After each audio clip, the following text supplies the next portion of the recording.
Le deuxième point de la communication du président de la République a porté sur la réduction du prix du passeport biométrique ordinaire. Fidèle à son engagement pris en 2019 afin de soulager nos compatriotes du poids financier lié à l'acquisition du passeport ordinaire biométrique, le président de la République avait alors décidé d'en réduire le coût à l'équivalent en francs congolais de 99 dollars américains.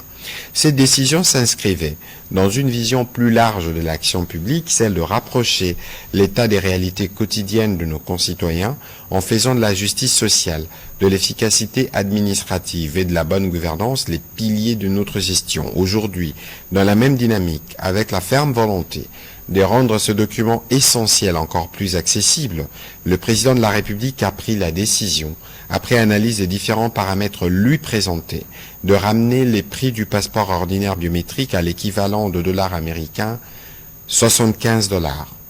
Cette mesure, à forte portée symbolique et sociale, vise à garantir à chaque citoyen et chaque citoyenne un droit fondamental, celui de pouvoir s'identifier et circuler librement sans que des conditions financières n'en constituent un frein.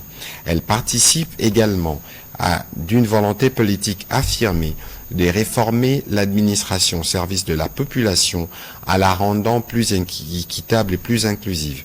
Son exécution devra se faire avec rigueur, équité et responsabilité en tenant compte des éléments suivants. La préservation des engagements contractuels en cours afin de maintenir la crédibilité de l'État et sa capacité à honorer ses obligations essentielles. La sauvegarde de la paix sociale en évitant toute démarche brusque ou précipitée susceptible d'affecter les agents impliqués dans la chaîne de production et des délivrances de passeports dont le rôle reste crucial.